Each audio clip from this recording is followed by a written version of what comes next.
Assalamualaikum warahmatullahi wabarakatuh. Salam sejahtera bagi kita. Shalom, Om Swastiastu, Namo Buddhaya, salam kebajikan, Horas.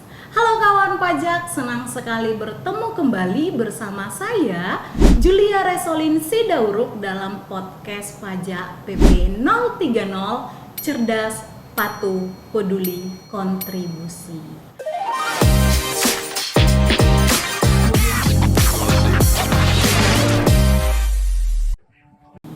Pada podcast pajak kali ini, kita akan membahas topik yang sangat menarik, yaitu regulasi akses informasi keuangan internasional bagi wajib pajak lembaga jasa keuangan. Namun, buat kawan pajak yang belum subscribe akun YouTube Kanwil DJP Sumatera Utara 2, yuk segera like and subscribe agar kawan pajak tidak ketinggalan informasi perpajakan yang terupdate. Dan tentunya pada podcast episode kali ini kita ditemani oleh penyuluh pajak Kanwil DJP Sumatera Utara 2, yaitu Kak Purnamasari Saragi. Halo Kak, gimana kabarnya Kak? Sehat tentunya Kak Julia, dan tentunya bersemangat karena bertemu kembali dengan Kak Julia dan kawan pajak di sini dalam kegiatan podcast PP 030. Baik, nah ini mungkin kita langsung aja kali ya Kak ke topik pembahasan kita, yaitu terkait dengan regulasi akses informasi keuangan internasional bagi wajib pajak lembaga jasa keuangan. Nah, namun sebelum membahas lebih jauh nih Kak terkait regulasi akses informasi keuangan internasional ini, sebenarnya yang dimaksud dengan lembaga jasa keuangan itu sebenarnya apa sih Kak? Lembaga jasa keuangan yang biasa selanjutnya kita sebut dengan singkatan LJK ya Kak ya. Nah, ini adalah lembaga yang melaksanakan kegiatan di sektor perbankan, pasar modal, dan perasuransian sebagaimana sudah diatur di dalam undang-undang mengenai otoritas jasa keuangan.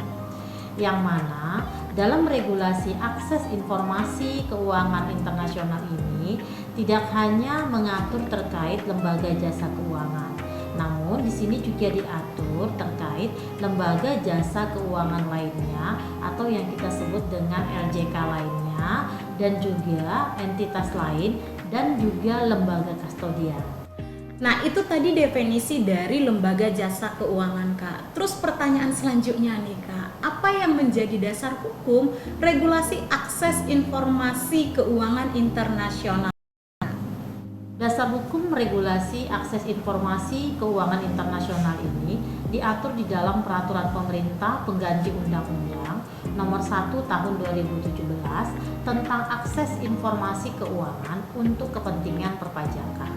Hal ini sudah ditetapkan melalui Undang-Undang Nomor 9 Tahun 2017 dan juga diatur di dalam Peraturan Menteri Keuangan Nomor 70 Tahun 2017 tentang petunjuk teknis mengenai akses informasi keuangan untuk kepentingan perpajakan sebagaimana telah diubah beberapa kali, terakhir dengan Peraturan Menteri Keuangan Nomor 47 Tahun 2024. Jadi sudah diatur dengan baik tentunya kawan pajak.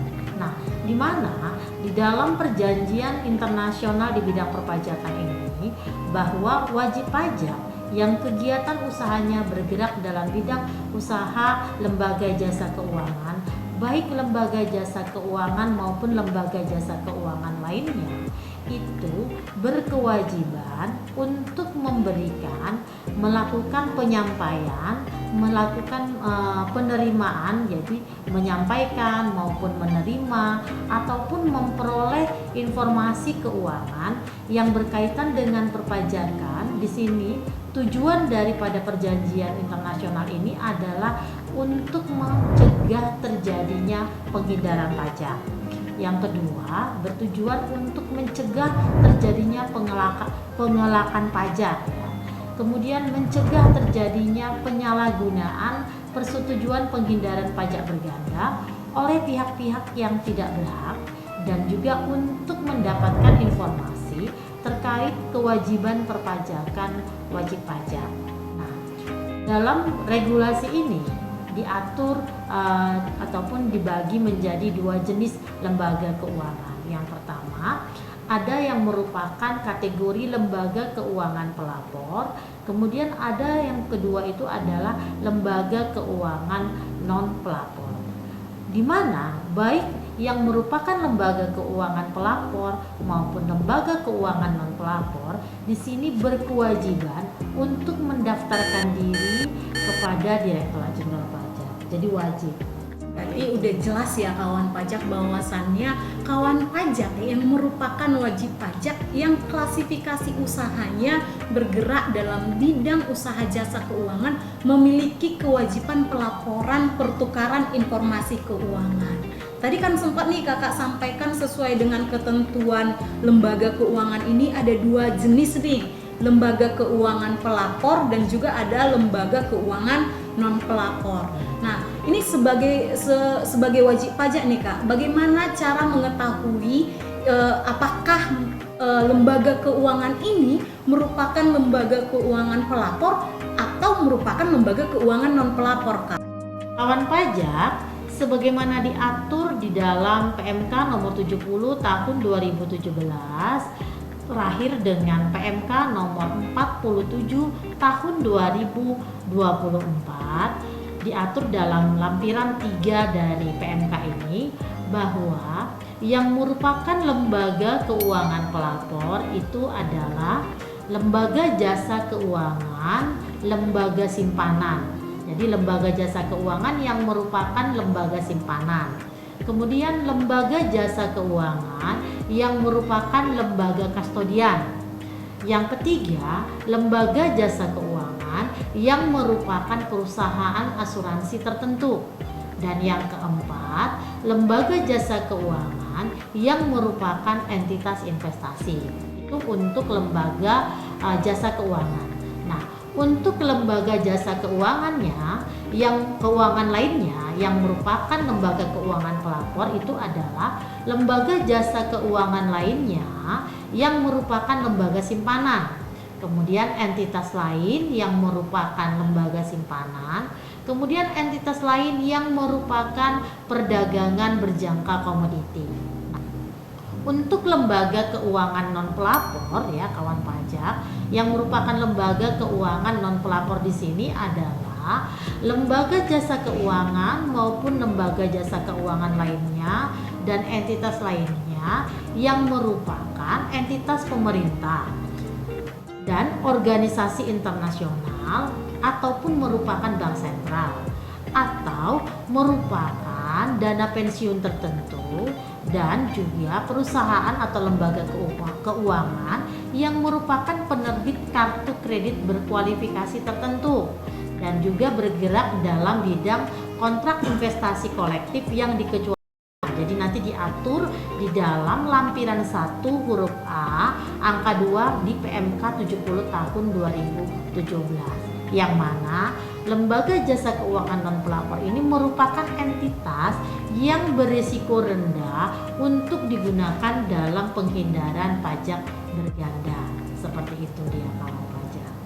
Ini setelah nih kak, misalnya kawan pajak mengetahui bahwasannya lembaga keuangan mereka merupakan lembaga keuangan pelapor atau lembaga keuangan non pelapor. Apakah kedua lembaga ini baik pelapor maupun non pelapor itu berkewajiban untuk mendaftarkan diri nih kak ke Direktorat Jenderal Pajak? Kalau misalnya mereka wajib mendaftarkan diri, kira-kira bagaimana teknis pendaftarannya kak?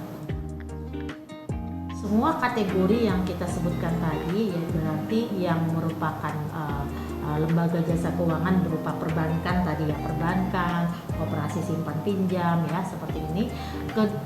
Lembaga keuangan pelapor dan non pelapor ini berkewajiban untuk mendaftarkan diri ke Direktorat Jenderal Pajak. Nah, saluran pendaftaran dirinya itu dapat dilakukan menggunakan saluran elektronik, artinya secara elektronik.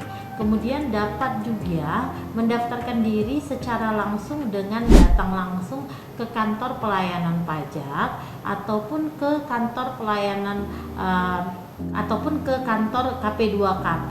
Jadi bisa ke KP2KP, bisa juga ke kantor pelayanan pajak Pratama.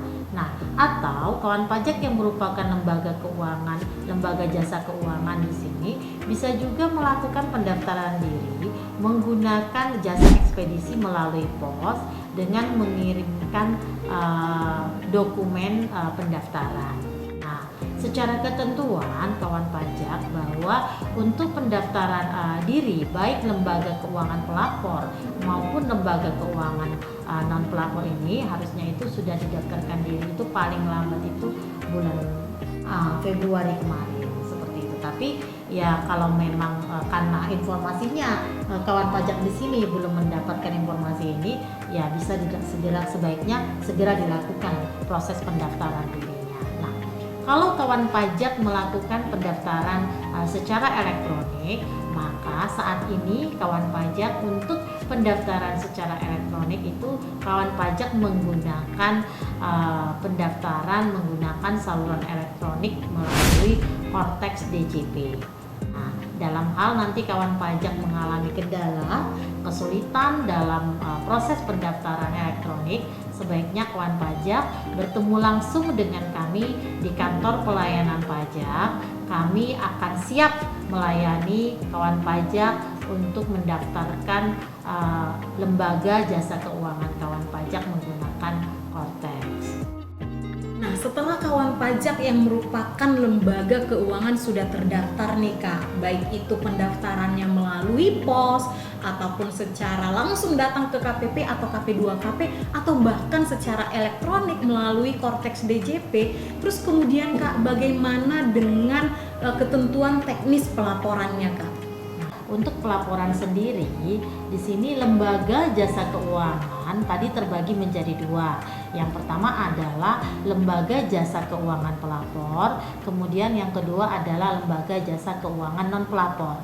Yang mana baik lembaga jasa keuangan pelapor maupun lembaga jasa keuangan non pelapor semuanya berkewajiban untuk mendaftarkan diri menggunakan layanan administrasi, baiknya menggunakan elektronik yaitu menggunakan Cortex. Nah, kawan pajak di sini kami akan siap membantu kawan pajak dalam teknis pelaporan terkait pertukaran informasi keuangan internasional ini.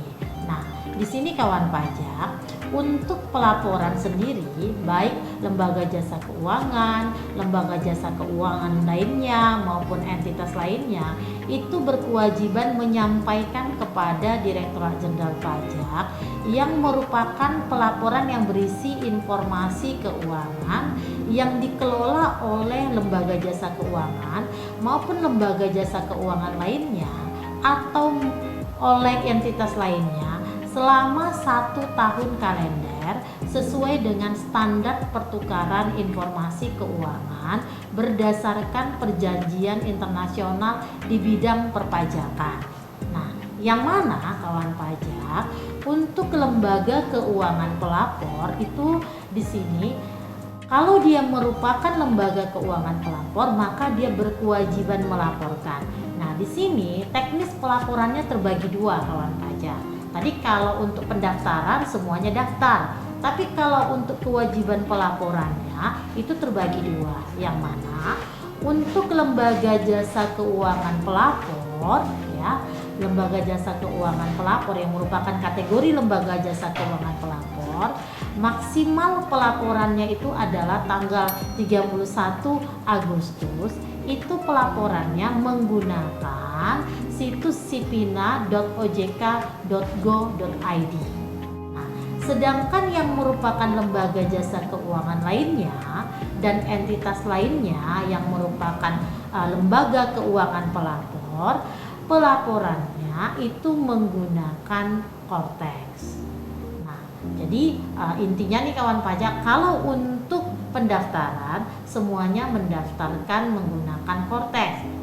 Namun untuk pelaporan rutinnya itu dibagi dua.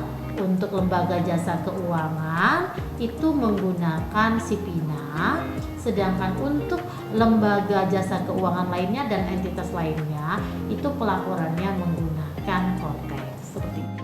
Berarti Kak, kalau misalnya nih saya narik kesimpulan ya Kak, berarti semua lembaga keuangan maupun lembaga keuangan lainnya itu wajib mendaftarkan diri ke Direktorat Jenderal Pajak. Alangkah lebih baiknya itu secara online melalui Kortex djp.pajak.go.id. Nah, sementara untuk kewajiban pelaporannya ini kebagi dua. Ada tadi dijelasin lembaga keuangan pelapor dan juga lembaga keuangan non pelapor. Yang memiliki kewajiban pelaporan berarti yang merupakan lembaga keuangan pelapor. Dan ini juga kebagi dua. Lembaga jasa keuangan itu melalui Sipina dan lembaga jasa keuangan lainnya dan entitas lainnya melalui Kortex DJP.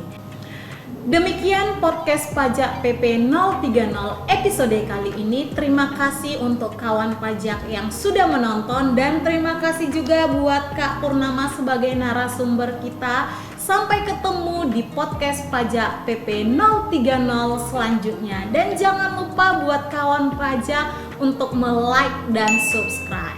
Podcast pajak PP 030, cerdas, patuh, peduli, kontribusi. Pajak kuat, APBN sehat, Indonesia sejahtera.